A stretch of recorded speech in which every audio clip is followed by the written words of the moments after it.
It was supposed to be another adventure, another thrill to feed my insatiable curiosity for places long forgotten by the world. The abandoned psychiatric hospital on the outskirts of town had always been a mystery, its looming silhouette a ghost of a bygone era. Local legends painted it as a place of torment, where patients entered but never truly left. I never believed the stories, they were just urban myths, after all. For me, it was the perfect subject for my photography project, a decaying monument to time's relentless march. Armed with my camera and flashlight, I was determined to document its eerie beauty. The thought of capturing the essence of such a haunting location was exhilarating, almost intoxicating. I told myself it was just a building. Just walls, floors, and ceilings, nothing more. But as I stepped through the creaking doors of the asylum that night, I had no idea that I was walking into something far darker than I had ever imagined. This wasn't just a place frozen in time, it was a trap, a web of shadows waiting to ensnare me. And the further I ventured inside, the more I realized the asylum had not been forgotten. It had been waiting. For me. The air inside the asylum was heavy, almost suffocating. My flashlight beam flickered, casting warped shadows along the crumbling walls. The faint smell of mildew and decay lingered, mingling with something metallic I couldn't quite place. Every step I took sent a faint creak echoing through the desolate halls, as if the building itself were alive and groaning in its eternal slumber. I wandered through the halls, my camera clicking as I captured the disarray, rusted gurneys, overturned chairs, shattered glass, and graffiti scrawled by past explorers who had dared to step inside. The building seemed to stretch endlessly, each hallway leading to another, each turn revealing more of its secrets. Then, I stumbled upon something unexpected: patient files. They were scattered across the floor of what must have been an old records room. The brittle pages were yellowed with age, their text faded but still legible. Kneeling down, I picked one up and read. It was a file on a patient labeled Patient 12. The notes described severe schizophrenia and detailed strange experiments, shock treatments, sensory deprivation, forced drug trials. My stomach churned as I flipped through the pages, the doctor's notes cold and clinical, devoid of empathy. I sifted through more files, each one more horrifying than the last. The patients were numbers, stripped of names and identities, their humanity reduced to symptoms and data points. Then, one file caught my attention. It was labeled, *, Patient 23, Special Experiment. *. I opened it with trembling hands, the pages revealing a story of someone subjected to experimental treatments meant to unlock the mind's hidden potential. Electroshock therapy, hallucinogenic drugs, and sensory manipulation. The doctors described their patients' reactions in disturbing detail: seizures, screams, incoherent babbling about seeing them. As I turned the final page, a photograph slipped out and fluttered to the ground. When I picked it up, my breath caught in my throat. It was me. The photo was old, yellowed with age, but unmistakably me.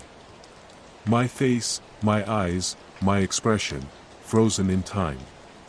My heart raced as I stared at it, trying to make sense of what I was seeing. No, I whispered to myself. This isn't possible. I dropped the file and stumbled backward, the flashlight trembling in my grip. My mind reeled, searching for a rational explanation. Maybe it was a coincidence, someone who just looked like me. Or maybe it was some sick prank by another explorer. But then, I heard it. A whisper. Lena. It was faint, almost indistinguishable from the creaking of the building, but it was there. My name, spoken softly, intimately. I turned sharply, the flashlight swinging wildly across the room, but there was nothing there.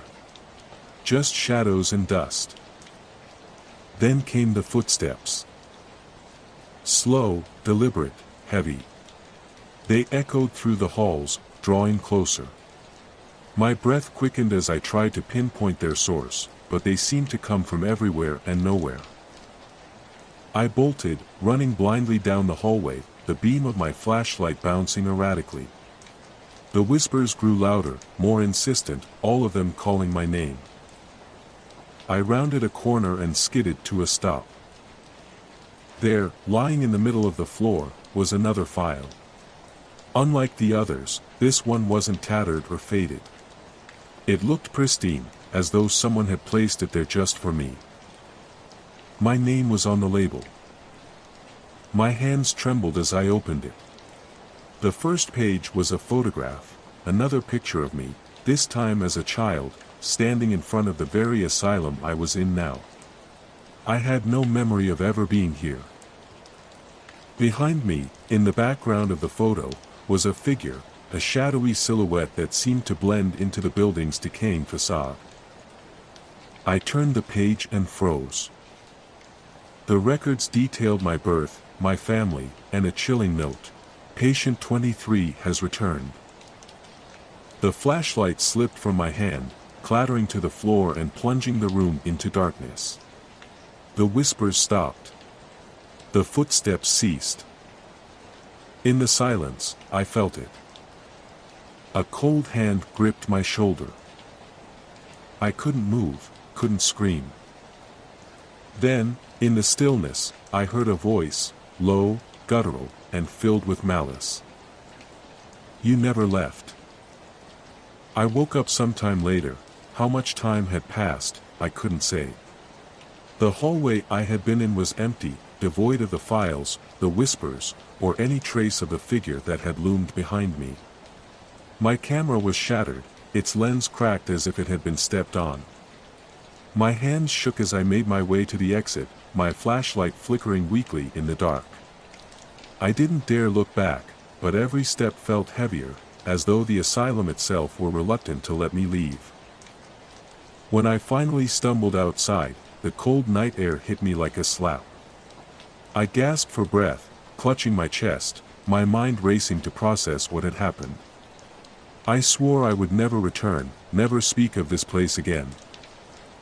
But as I drove home, the events of the night replaying in my mind, I couldn't shake the feeling that I hadn't escaped. That night, as I lay in bed, the whispers began again.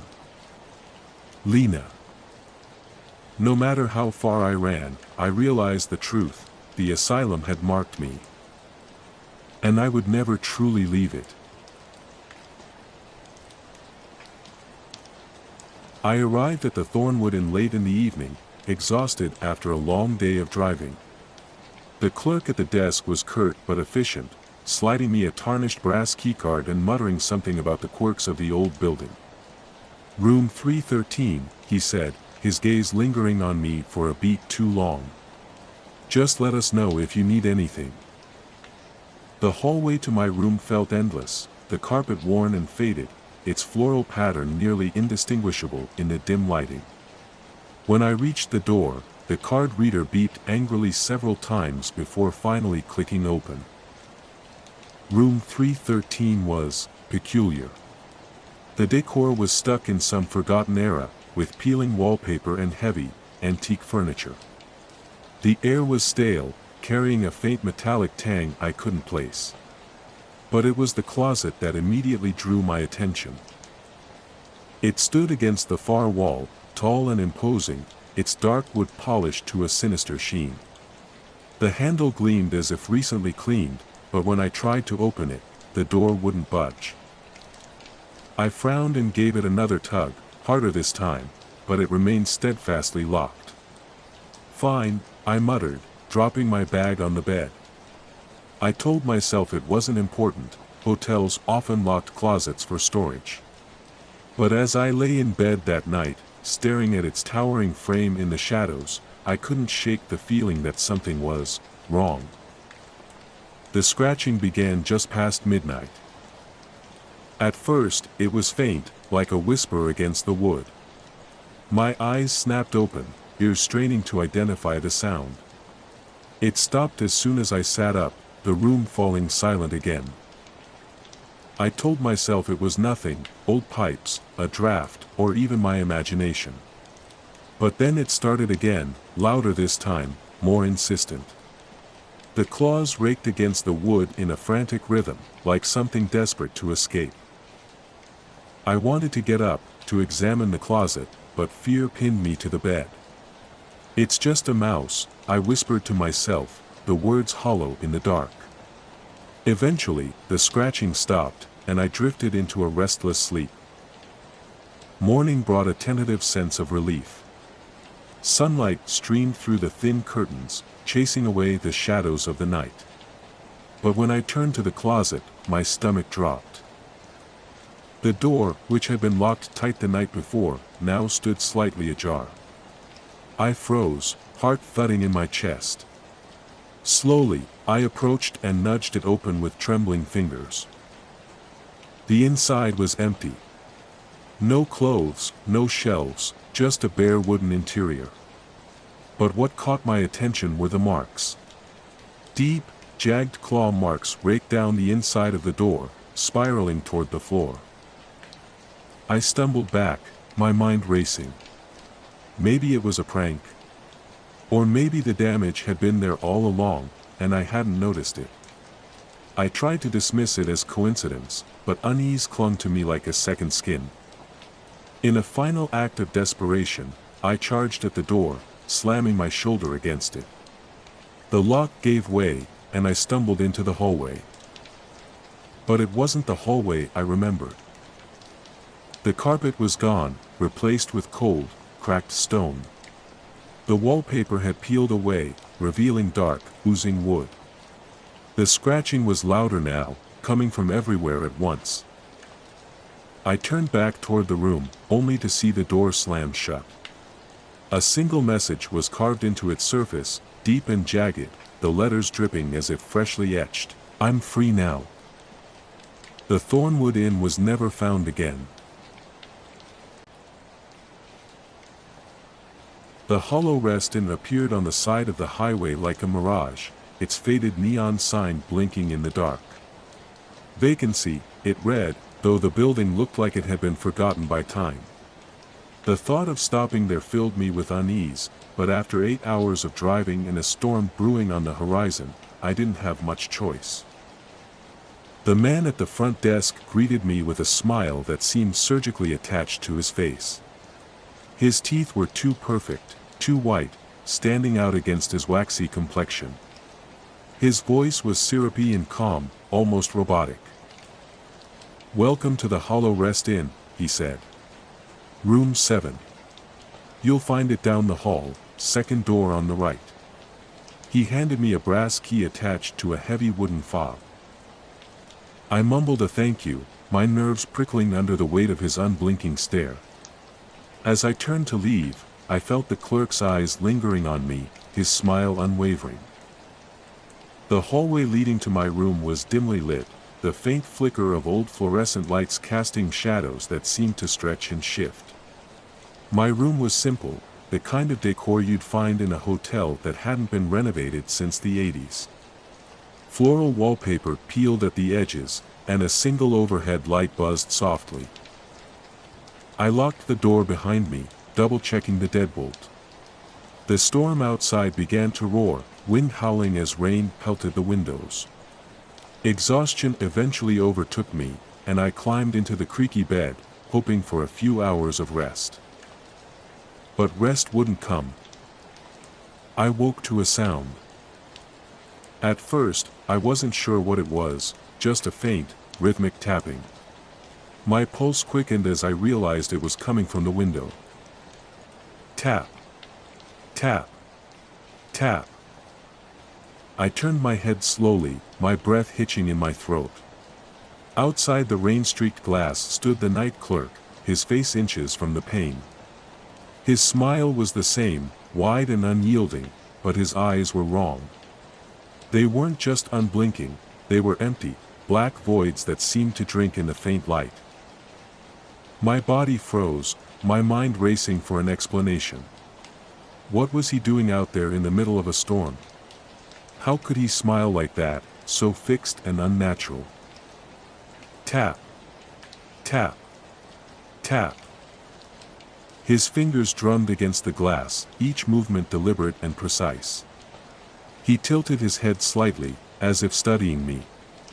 For a moment, I thought I saw the edges of his grin stretch wider, but that had to be impossible. Summoning what little courage I had, I stumbled out of bed and pulled the curtains closed, cutting off the horrifying sight. My heart thundered in my chest as I backed away, watching the fabric flutter against the window. I didn't sleep for the rest of the night. By morning, the storm had passed, and the pale light of dawn filtered through the curtains. I peeked outside cautiously, expecting to see the clerk, or at least some sign that he had been there, but the sidewalk was empty, and the puddles left by the rain were undisturbed. Relieved but uneasy, I hurried to pack my things, determined to leave. But when I stepped into the hallway, the unease turned to dread. Every other room was empty. The doors hung open, revealing pristine beds and luggage left untouched. There were no voices, no sounds of life, just a suffocating silence. The lobby was deserted, the front desk barren. The air felt thick, heavy, as though the building itself were alive and holding its breath. "Hello," I called out, my voice echoing off the walls. No answer. I glanced toward the large mirror behind the desk, hoping for some reassurance that I was still alone. That's when I saw it. My reflection. It stared back at me with an expression I wasn't wearing. My face, my own face, was stretched into a grotesque smile, wide and toothy, the corners of my lips curling unnaturally high. I stumbled back, shaking my head. My hands flew to my face, desperately feeling for the grotesque grin, but my mouth was neutral, normal. Yet in the mirror, the reflection's grin only grew wider. The reflection tilted its head, just as the night clerk had done. Escalation. Panicked, I ran back to my room, slamming the door behind me. My hands trembled as I locked the door and slid the dresser in front of it for good measure. I had to call for help. But my phone was dead. I threw it down, cursing under my breath, and turned toward the bathroom mirror, hoping for some semblance of normalcy. But the bathroom light flickered violently, and my reflection, my grinning reflection, was already waiting for me. Its eyes gleamed with a malicious intelligence as it mouthed words I couldn't hear. And then the knocking started. Soft at first, polite, as if the person on the other side of the door didn't want to disturb me too much. I backed away, pressing myself against the wall as the knocking grew louder, more forceful. "I know you're in there," a cheerful voice called from the other side. It was him. The night clerk. I didn't answer. The doorknob rattled, and the dresser I'd placed in front of the door began to scrape against the floor, as if being pushed by an unseen force. "No!" I screamed. The knocking stopped. The silence that followed was worse. The dresser slid aside as the door creaked open, revealing the night clerk. His grin was impossibly wide now, his teeth sharp and jagged, his eyes two bottomless voids. "Welcome," he said, stepping inside. I don't remember what happened after that. When I woke, the room was pristine, my suitcase neatly packed by the door. The sun streamed through the windows, and for a moment, I thought it had all been a nightmare. But then I caught my reflection in the mirror. It smiled back at me with the same unnerving grin I'd seen on the clerk.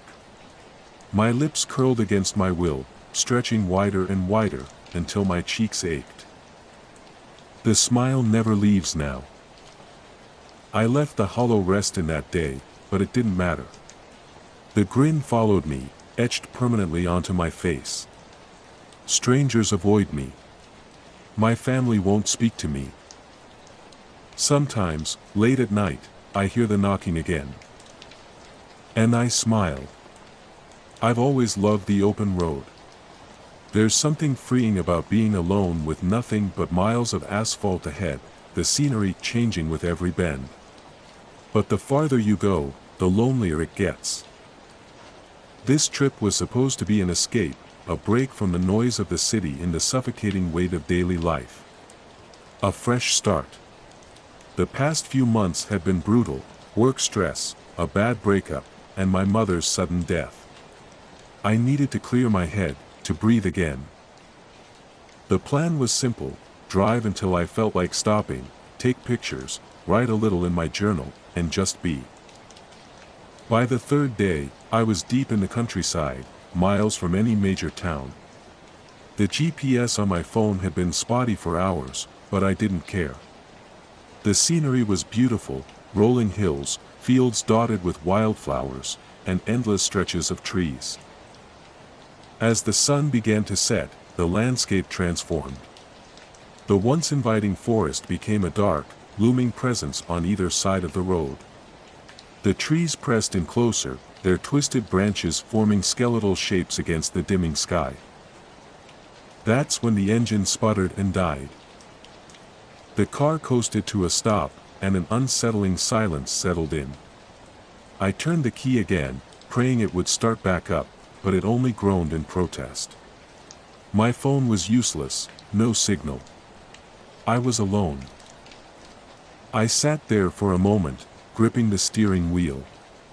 Panic threatened to creep in, but then I saw it, a faint light glimmering through the trees.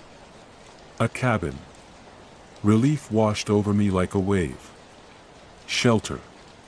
Maybe even help. I grabbed my flashlight and jacket, stepping out into the cold night. The air was sharp, filled with the damp, earthy smell of the forest. Every step I took seemed louder than it should have been, the crunch of leaves and snap of twigs echoing in the eerie stillness. The cabin emerged from the shadows like something out of a fairy tale, quaint, with soft lamplight spilling from the windows and smoke curling lazily from the chimney. It felt almost too perfect, like it didn't belong in this world. I hesitated, my instincts whispering that something wasn't right. But the chill in the air and the darkness pressing in around me pushed me forward. I knocked tentatively on the door. A man answered. He was middle-aged, with kind eyes and a warm smile. His face was rugged, his dark hair streaked with gray, and he wore a thick, hand-knit sweater that looked like it had been made decades ago. "Car trouble?" he asked, his voice calm and friendly. "Yes," I said, shivering. "Do you have a phone I could use? My car broke down on the road." "Of course. Come in," he said, stepping aside. The warmth of the cabin was a welcome reprieve from the chill outside. The interior was just as cozy as the exterior suggested: a roaring fireplace, shelves of books, and a table set for one. A faint smell of roasted meat and herbs filled the air. "You're just in time for supper," the man said, motioning to the table. "You must be hungry after all that walking." My stomach growled, but something about his smile unsettled me.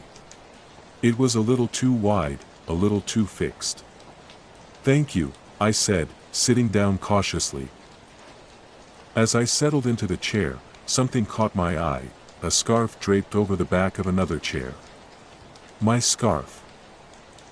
My heart skipped a beat. Confused, I glanced around the room. There, on a side table, was my water bottle.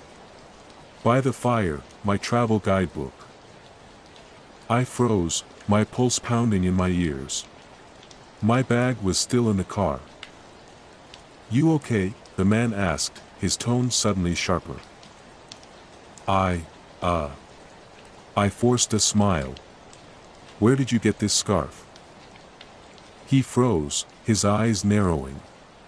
Slowly, he turned toward me, the warmth draining from his face. "Oh, that? You left it here the last time you visited." My blood ran cold. I've never been here before. His head tilted, and his expression darkened. Are you sure about that? The room seemed to grow colder. The wind outside picked up, rattling the windows. You should eat, he said, his voice now low and commanding. I stood abruptly, my chair scraping against the wooden floor. I think I should go, I said, my voice trembling. The man stepped closer, blocking the door. You can't leave, he whispered. Not yet. Panic surged through me, and I backed away, my eyes darting to the windows and the door. The walls seemed to close in around me, the flickering firelight casting distorted shadows. Where's your phone? I demanded. He chuckled, a sound devoid of warmth. There's no signal out here. You know that. I lunged for the door, but he was faster, grabbing my arm with a grip like iron. I twisted free, knocking over a lamp in the process. The light shattered, plunging the room into darkness. Heart pounding, I ran blindly, crashing into furniture as I made my way toward the door. Behind me, his footsteps were steady, deliberate. You can't run from me, his voice called, echoing in the dark. Bursting out into the night, I ran into the forest, branches clawing at my face and arms. His laughter followed me, closer than it should have been. No matter how far I ran, I could hear him, feel his presence just behind me. When I tripped and fell, I looked up to see the cabin ahead of me again, its lights glowing warmly. The door was open, and he stood in the doorway, smiling that same cruel smile. You always come back, he said, as if it were a truth as old as the trees around us.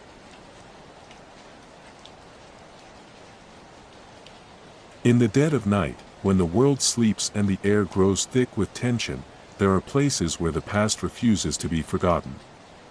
Dark, abandoned places, haunted by memories that linger like smoke in the air.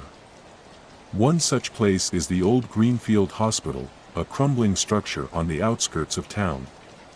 It's been shut down for decades, but the rumors persist, stories of patients left to die alone, of cries echoing through empty hallways, and of restless spirits trapped in a limbo between life and death. For years, ghost hunters and thrill seekers have ventured into its decaying rooms, eager to uncover its dark secrets. But none have ever returned with a definitive answer. Some say the hospital is alive, its walls watching, its floors listening. And for those brave enough to enter, the question is always the same: will you make it out alive? I never believed in ghosts. Not really. Sure, I'd been on a handful of investigations, recorded eerie sounds, captured strange flickers on camera, but those things could always be explained away, right? They were just tricks of the light or glitches in the equipment, nothing more. But tonight, standing in the decaying halls of Greenfield Hospital, something inside me feels different.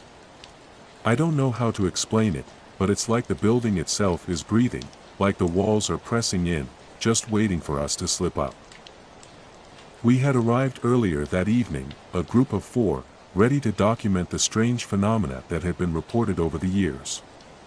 Maggie, our fearless leader, was the first to push the front door open, and the rest of us followed reluctantly behind.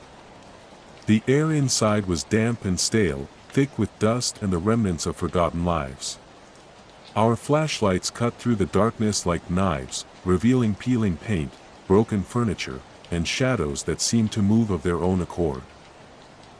I should have listened to the warnings. I should have turned back. But we had come this far, and I wasn't about to be the one to back out now. The team had set up our cameras and began to split up, exploring different wings of the building.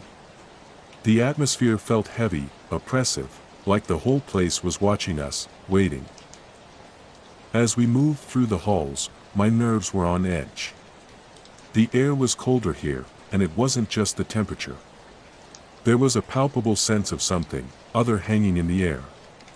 Every step echoed, reverberating off the cracked tiles and rusted metal doors. The hospital had been abandoned for over 30 years, but the faint remnants of its past seemed to linger in every corner. Old medical equipment lay scattered in rooms, some rusted beyond recognition, while others seemed almost untouched. "Okay, let's stay close," Maggie called over her shoulder, her voice low but firm. "If we stick together, we'll get some good footage." Her words did little to calm the rising sense of dread creeping up my spine. As we moved further into the building, the halls seemed to stretch longer, the shadows growing deeper. The others chatted quietly, mostly about past investigations, but my attention was fixed on the eerie silence that seemed to smother the place. No birds outside. No sounds from the city. Just the creak of old wood and the occasional hiss of the wind through the cracks in the walls. That's when we heard it. A soft thud. A dragging sound. I stopped dead in my tracks, my heart racing. The others didn't seem to notice at first. They kept walking, unaware, but the sound grew louder, closer. It was unmistakable, footsteps. Slow and deliberate, dragging as though the person wasn't lifting their feet. "Did you hear that?" I whispered, my voice barely audible in the heavy silence. Maggie turned and caught my eye. Her expression mirrored my own unease. "Yeah," she said, sounding a little more nervous than I'd ever heard her. "It's probably just an echo or something." But deep down, I knew it wasn't an echo. I felt it in my gut. There was something here with us. Something that didn't want us here. We all froze, listening. The footsteps came again, closer now, unmistakably real. "I'll check the footage," Dave muttered, always the skeptic, always the one to brush things off. But even his voice held a hint of uncertainty. He fumbled with the small monitor he had been carrying, rewinding the video footage. The rest of us stood in silence, waiting, watching. The screen flickered to life, showing us, our team, walking through the hallway, talking and laughing, unaware of the presence following us. But just as we moved into a different part of the building, the figure appeared. At first, it was just a shadow, indistinct, flickering in and out of focus. But then it grew clearer. The outline of a figure, moving at the same pace we were, though we hadn't noticed anyone else with us. It moved behind us, almost blending in with the darkness, but it was there. A shape. A presence. We were not alone. I felt a cold wave wash over me as I watched the footage. My stomach dropped. "What the hell is that?" Maggie gasped, pointing at the screen. Her voice was strained, her face pale. I turned, scanning the hallway. Empty. No one was there. But the footsteps, they kept coming. I turned back to the footage. Dave froze the frame. The shadow didn't match anyone on the team. It was like it was, watching us, following us, waiting. I felt my blood run cold. I wanted to turn and run, to bolt out of there and never look back, but my legs felt like lead. We'd come this far. We couldn't leave without understanding what was happening. "What the hell is going on?" I muttered, my voice trembling. Maggie glanced nervously at the nearest mirror. It was old, cracked, but it reflected the hallway behind us. I turned to look, too, half expecting to see something. A hint of movement. Something out of place. But the reflection showed only our faces, no figure, no shadow. Then the footsteps came again. Louder, closer. Almost like they were right behind us now. "Do you hear that?" Dave asked, his face draining of color. Maggie turned sharply, her eyes wide. "It's not us. It's not any of us." My heart skipped a beat. I whipped around, but when I looked down the hall, there was nothing. No one. Just the dark, empty space stretching endlessly. But the footsteps didn't stop. They never stopped. I felt it then. The presence was all around us, closing in. The walls seemed to close tighter, the air heavier. I couldn't breathe, couldn't think, only hear those footsteps. The dragging, the slow, deliberate rhythm that matched ours exactly. But when I looked into the mirror again, I saw it. That shape. That figure. It was standing just behind us.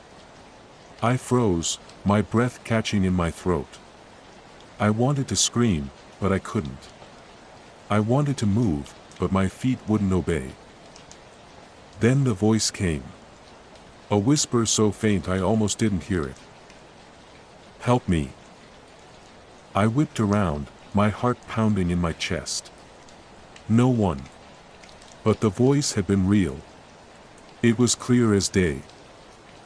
"Where's it coming from?" Maggie whispered, her voice shaking. We all stood in a tight circle, eyes darting around, desperate for answers.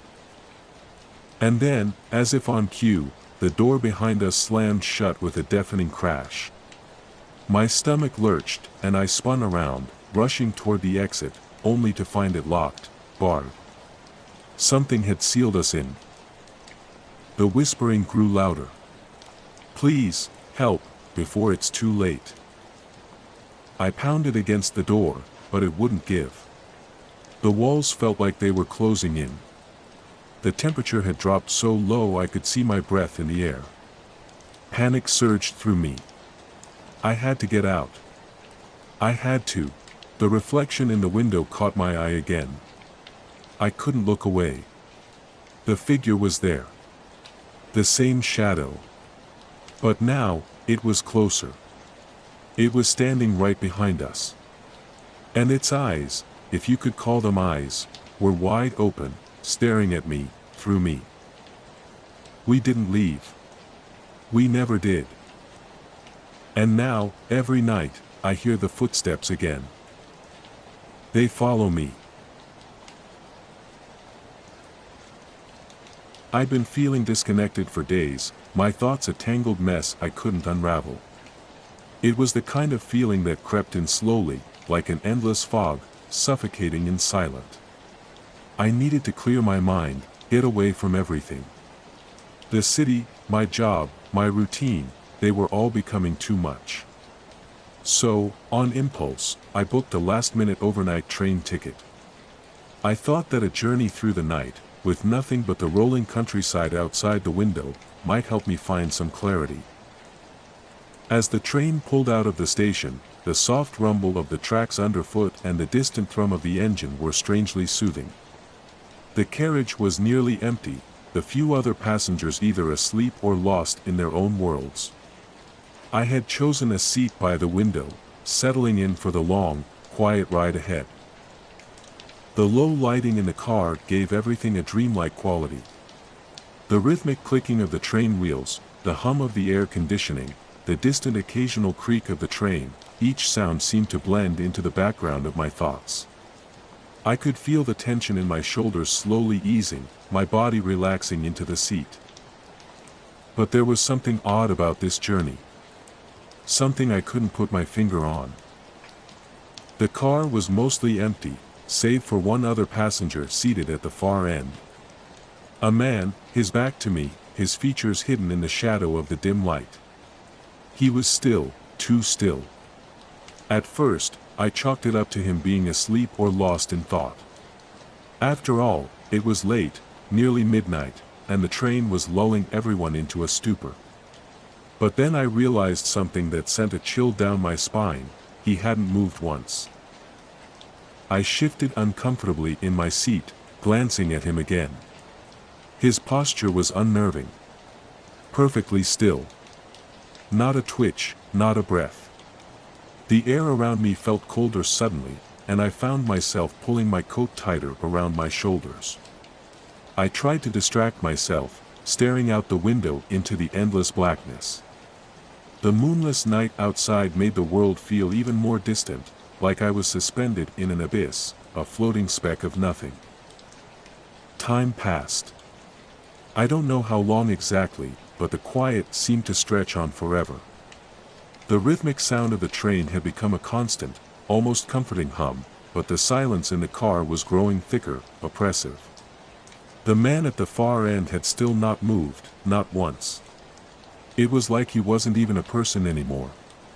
Just a shadow. A presence in the corner of the car. It wasn't just his stillness that unnerved me. It was the lack of life in him. I couldn't see his face, but something about his posture, the way he sat there, rigid and unmoving, felt wrong. I couldn't keep my eyes off him. I wanted to look away, but I couldn't.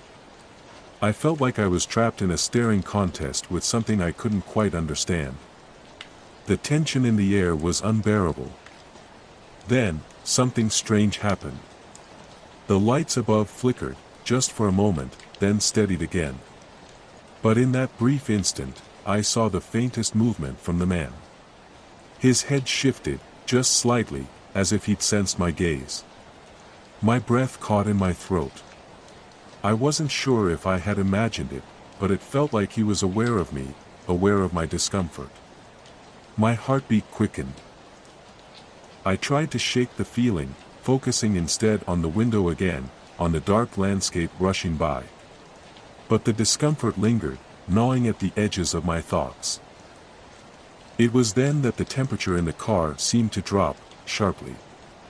I could see my breath in the air, like I was suddenly trapped in a freezer. The hairs on the back of my neck stood up, and I wrapped my arms around myself, trying to hold on to some sense of warmth. The man hadn't moved. But then, something even stranger happened. A soft, distant crackling sound filled the air. The train's intercom, a system that had been silent the whole time, suddenly buzzed to life.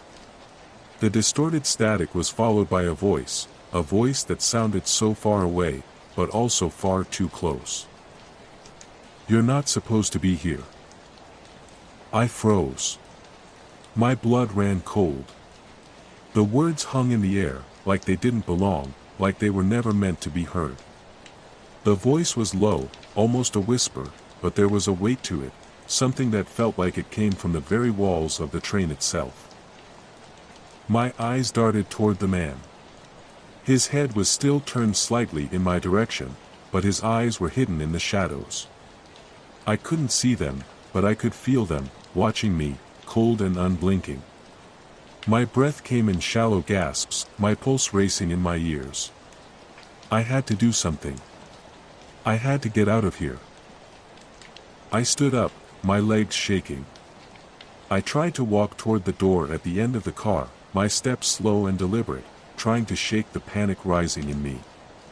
But as I moved, I felt an overwhelming sense of dread creep over me.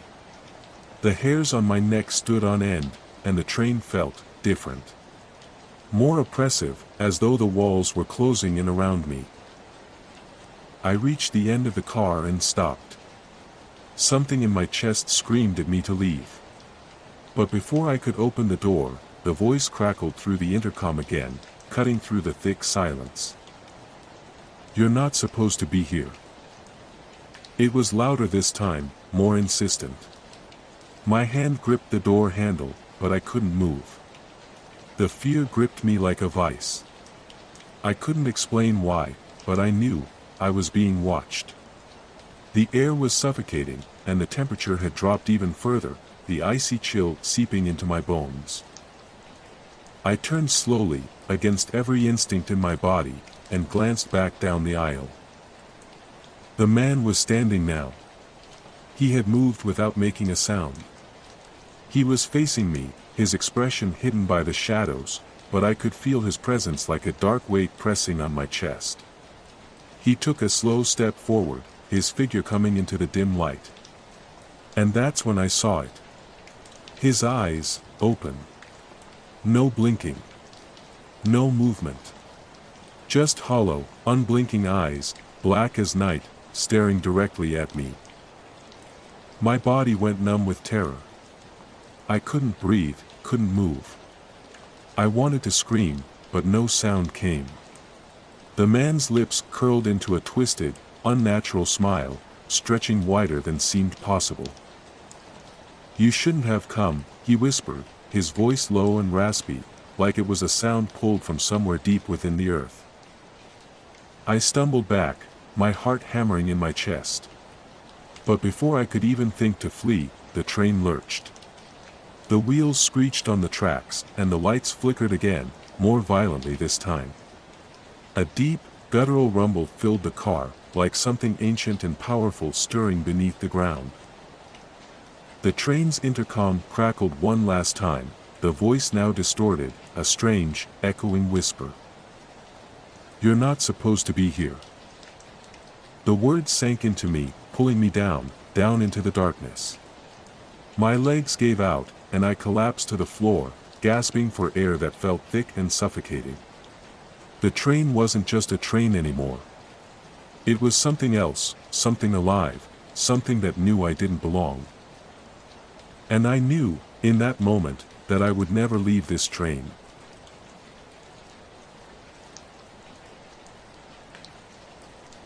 I never expected to inherit a mansion.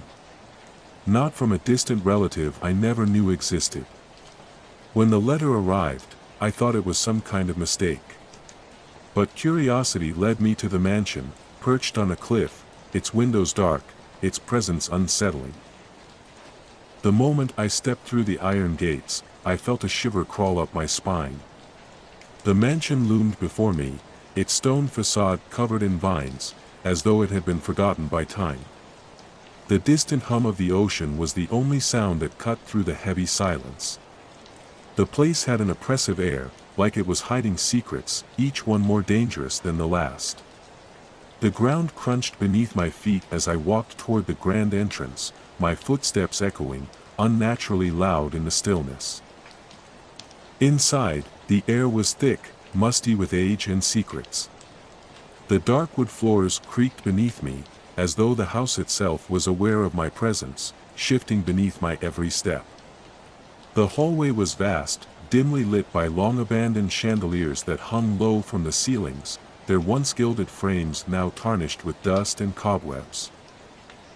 I was alone, utterly alone. No one had lived here for years. But it was mine now. The mansion's rooms stretched endlessly, each one more decayed than the last. Yet, there was one that caught my attention, hidden at the farthest end of the hallway. It seemed out of place, as though it had been deliberately concealed from view. A door, dark and untouched, beckoned me. As I pushed the door open, I was struck by an overwhelming sense of coldness. The room beyond it was immense, filled with towering shelves that lined the walls. And on those shelves, I saw them, dozens of figures, frozen in place, each one more lifelike than the last. They were sculptures, meticulously crafted, their faces frozen in expressions of abject terror. I gasped, stepping closer. There was something grotesque about them. The twisted horror in their features, the wide, bulging eyes, the gaping mouths frozen mid-scream, it was as if they had been captured in the final moment of their lives, right before the terror overwhelmed them. Each figure seemed to be frozen in time, trapped in a world of fear. Some were men, some were women, and there were even children, all caught in their eternal, silent scream. But it wasn't the figures themselves that unsettled me most, it was the sense of presence in the room. It felt as if they were watching me. I turned around, sure that someone was standing behind me. But there was nothing. Just the statues. The air felt thicker, heavier. It seemed to press against me as I slowly walked around the room. My hand brushed against one of the statues, a woman whose expression was so contorted with terror that it almost looked painful. Her hand was outstretched, as if reaching for something, or someone. My fingers trembled as they traced the cold, smooth surface of the figure, and I shivered. A thought crossed my mind, then. These statues were too perfect, too real to be simply art. Were they real people? Had they been turned into stone? The idea was absurd, but the longer I stared at them, the more it felt like something terrible had happened here. I shouldn't have stayed. But something about the room kept me rooted in place. I was mesmerized. I lingered longer than I should have, inspecting every detail of the figures. One in particular caught my eye. It was a man, standing with his body hunched forward. His face was twisted in agony, eyes wide with terror, mouth open in a scream that was impossible to hear. He looked so real, too real. His clothes were so finely crafted, the folds of his shirt so precise that I could almost feel the fabric in my fingertips. Without thinking, my hand reached out toward him. As my fingers brushed against his arm, my heart skipped a beat. The room seemed to groan, a low, almost inaudible rumble echoing through the air. A sudden rush of adrenaline hit me as I jerked my hand away, but it was too late.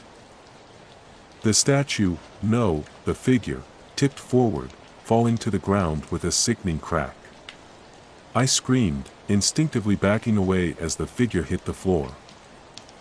And then, it happened. A deafening scream shattered the air.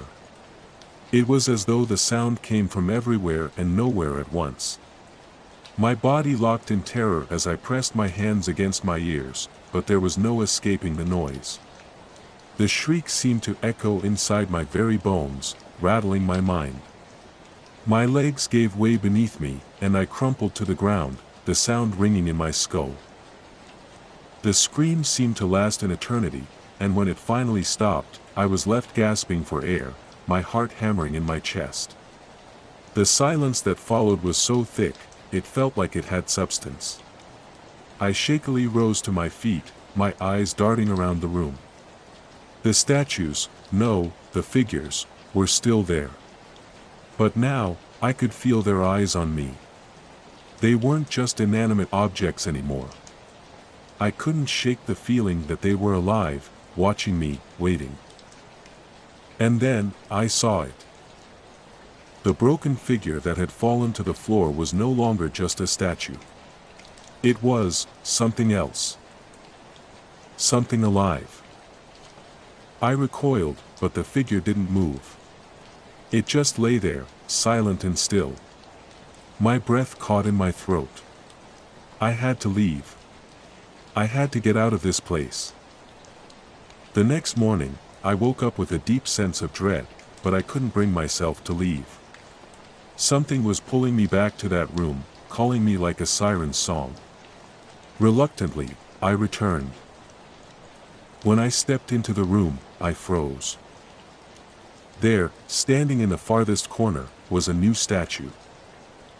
At first, I thought I was imagining it. But when I moved closer, I realized it wasn't just any statue. It was me. I never expected to inherit a mansion. Not from a distant relative I never knew existed. When the letter arrived, I thought it was some kind of mistake. But curiosity led me to the mansion, perched on a cliff, its windows dark, its presence unsettling. The moment I stepped through the iron gates, I felt a shiver crawl up my spine. The mansion loomed before me, its stone facade covered in vines, as though it had been forgotten by time. The distant hum of the ocean was the only sound that cut through the heavy silence. The place had an oppressive air, like it was hiding secrets, each one more dangerous than the last. The ground crunched beneath my feet as I walked toward the grand entrance, my footsteps echoing, unnaturally loud in the stillness. Inside, the air was thick, musty with age and secrets. The dark wood floors creaked beneath me, as though the house itself was aware of my presence, shifting beneath my every step. The hallway was vast, dimly lit by long-abandoned chandeliers that hung low from the ceilings, their once gilded frames now tarnished with dust and cobwebs. I was alone, utterly alone. No one had lived here for years. But it was mine now. The mansion's rooms stretched endlessly, each one more decayed than the last. Yet, there was one that caught my attention, hidden at the farthest end of the hallway. It seemed out of place, as though it had been deliberately concealed from view. A door, dark and untouched, beckoned me. As I pushed the door open, I was struck by an overwhelming sense of coldness. The room beyond it was immense, filled with towering shelves that lined the walls. And on those shelves, I saw them, dozens of figures, frozen in place, each one more lifelike than the last. They were sculptures, meticulously crafted, their faces frozen in expressions of abject terror. I gasped, stepping closer. There was something grotesque about them. The twisted horror in their features, the wide, bulging eyes, the gaping mouths frozen mid-scream, it was as if they had been captured in the final moment of their lives, right before the terror overwhelmed them. Each figure seemed to be frozen in time, trapped in a world of fear. Some were men, some were women, and there were even children, all caught in their eternal, silent scream. But it wasn't the figures themselves that unsettled me most, it was the sense of presence in the room. It felt as if they were watching me. I turned around, sure that someone was standing behind me. But there was nothing. Just the statues. The air felt thicker, heavier. It seemed to press against me as I slowly walked around the room. My hand brushed against one of the statues, a woman whose expression was so contorted with terror that it almost looked painful.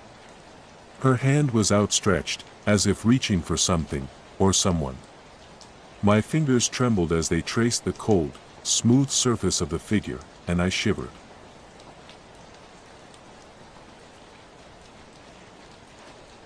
It was a road trip I'd been putting off for too long.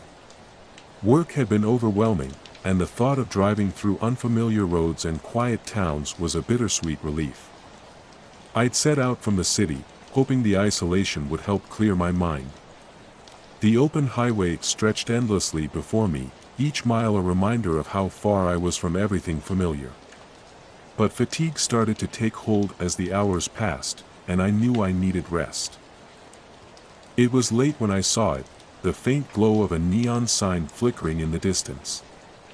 I squinted through the windshield, the words Silent Forest Motel barely legible, a soft buzz accompanying the dim light. The sign stood alone, surrounded by nothing but the shadows of dense trees. Something about it seemed off, like it didn't belong, but my exhaustion overruled any caution. I needed sleep, and this was the first sign of civilization I'd seen for miles. I pulled into the parking lot, the gravel crunching under the tires, and parked in front of the motel's small, weather-beaten office. The air was still and thick, the quiet unsettling in its own way. I grabbed my bag and walked toward the entrance, my footsteps echoing on the cracked pavement. The door creaked open when I pushed it, and the air inside felt stale, as if it hadn't been disturbed in years. The clerk behind the counter barely looked up from his book, his face pale and gaunt. His eyes were wide, too wide, like he hadn't slept in days. A thin, knowing smile pulled at the corners of his lips, but it didn't reach his eyes. "You here for the night?" he asked, his voice low, almost whispering. "Yeah," I replied, trying to shake off the odd sensation that crept up my spine. "Just passing through." He handed me a key without saying another word, and I made my way to the room. The hallway was dark, the overhead lights flickering as I walked past rooms that seemed eerily still, as if no one had stayed there in years. My footsteps felt too loud, too intrusive. When I reached my room, I inserted the key into the door and stepped inside. The room was small, basic, a bed, a dresser, a small bathroom. It smelled faintly of mildew, but it was a place to sleep, and that was all I needed.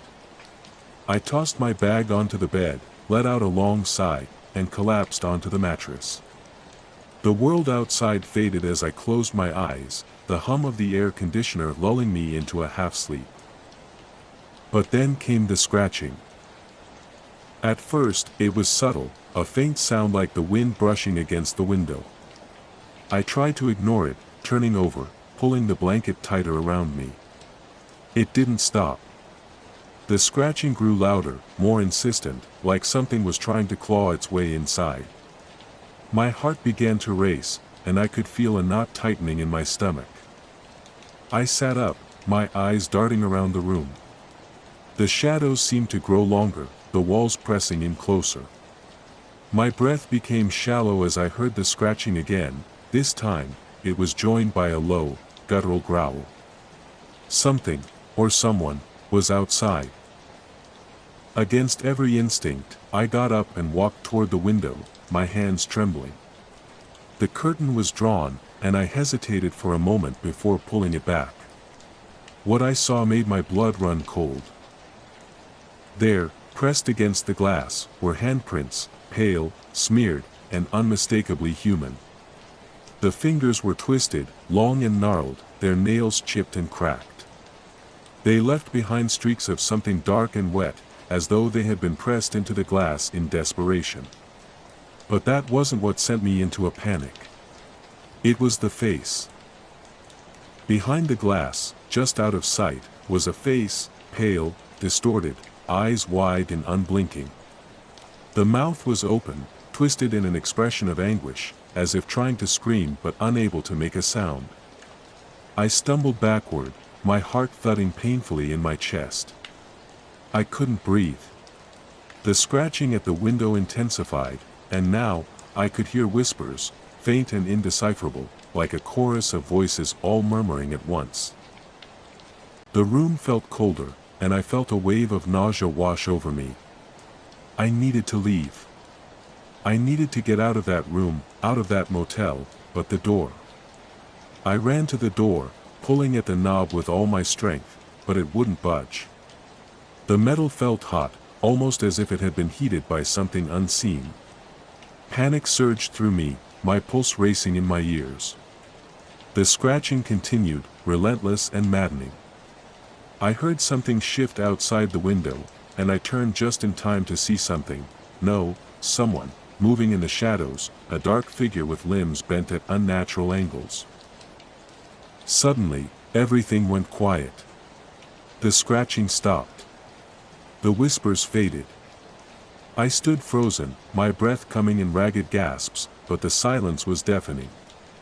I didn't dare move, didn't dare look out the window again.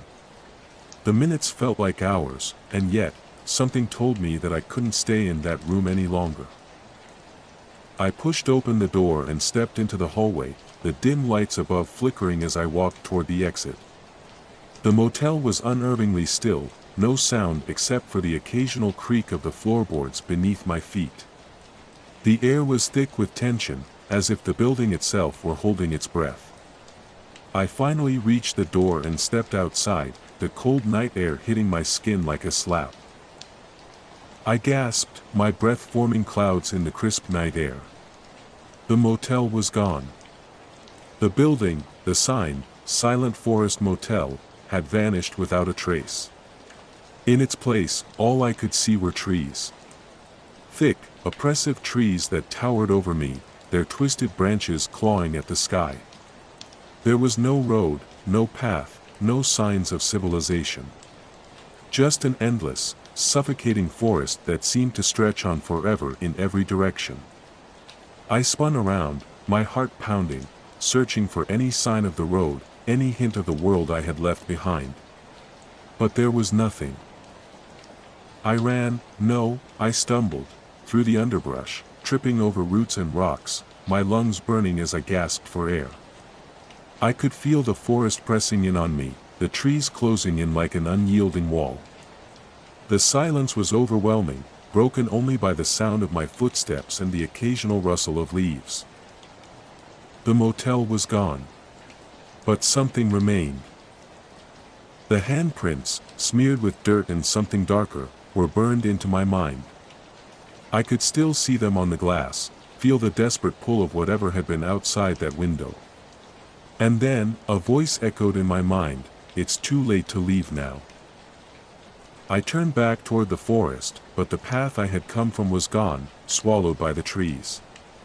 The whispers from the window began to rise in my ears again, soft at first, then growing louder, more frantic. They weren't just outside anymore. They were inside my head, clawing at the edges of my sanity. The face from the window flashed before my eyes, its twisted expression seared into my memory. I couldn't breathe. I couldn't think.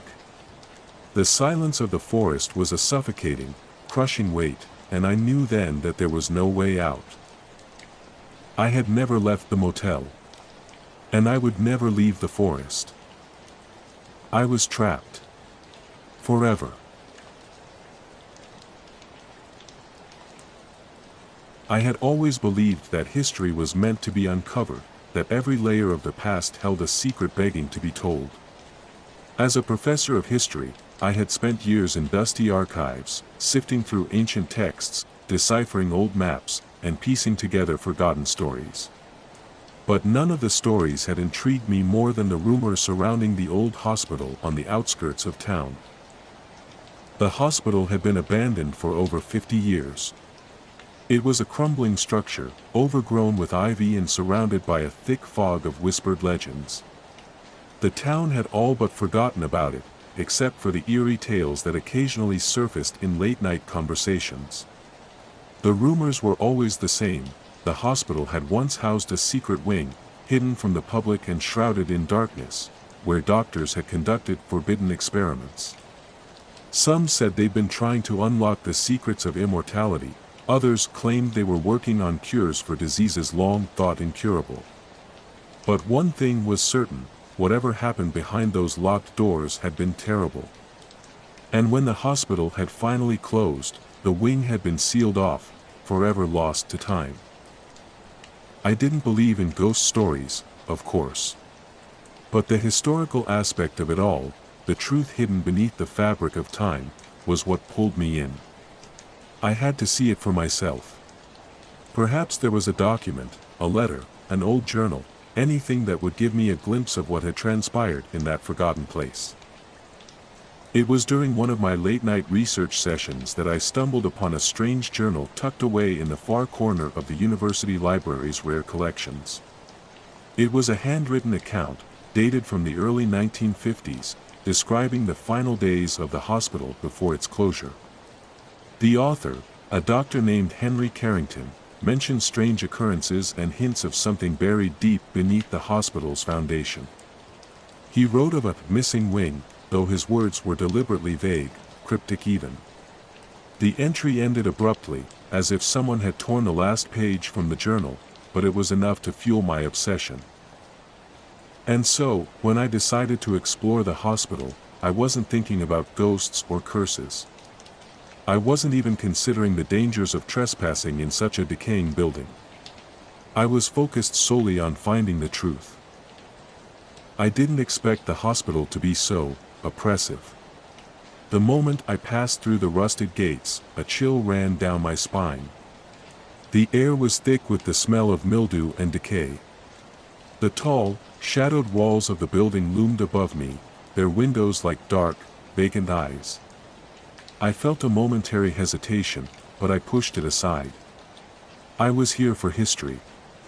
For knowledge.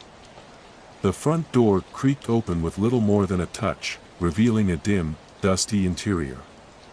The air was stale, and I could hear the faintest of whispers, wind through broken windows, perhaps, but something in the sound seemed off, as if the very walls were speaking to me. I wandered through the hospital's main floor, navigating long corridors lined with peeling paint and the remnants of old medical equipment. My flashlight flickered, casting eerie shadows on the walls. The silence was suffocating, and the air seemed to grow colder the deeper I went. And then, I found it, the hallway that led to the missing wing. At first, I didn't notice it. It was tucked away behind a heavy wooden door, half hidden by layers of grime and dust. But as I passed, something about the door caught my attention, a faint, almost imperceptible glow beneath the crack, as though the room beyond was somehow different. It wasn't the reflection of my flashlight. No, this was something else. I approached the door with trepidation, my heart beating faster. I reached out, and my hand brushed the handle. The cold metal sent a jolt through me, but I couldn't stop now. I had come this far. I turned the knob.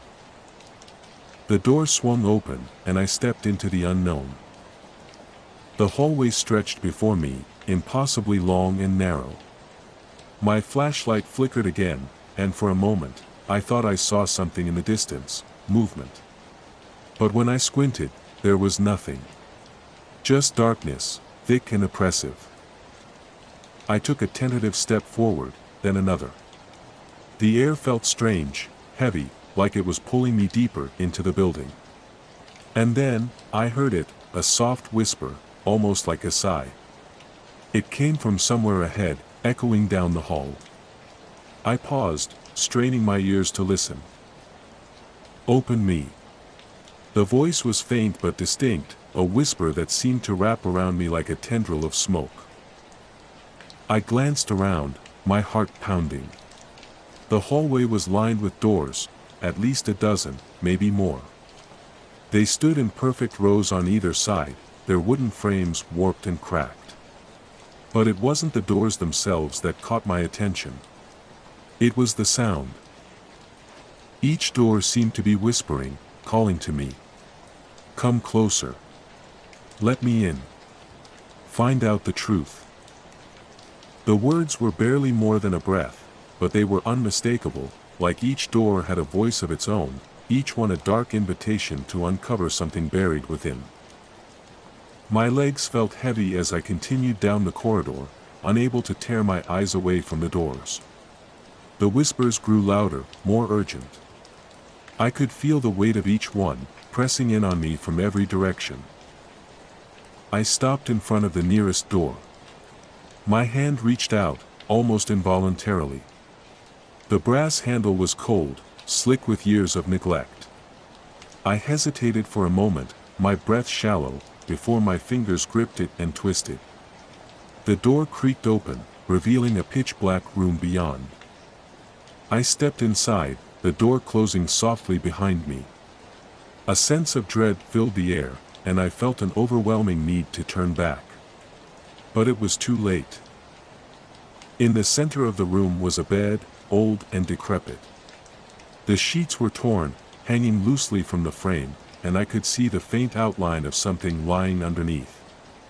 My flashlight flickered, casting a weak beam of light that danced across the room, illuminating only shadows. Then the figure stirred. A twitch, a shudder.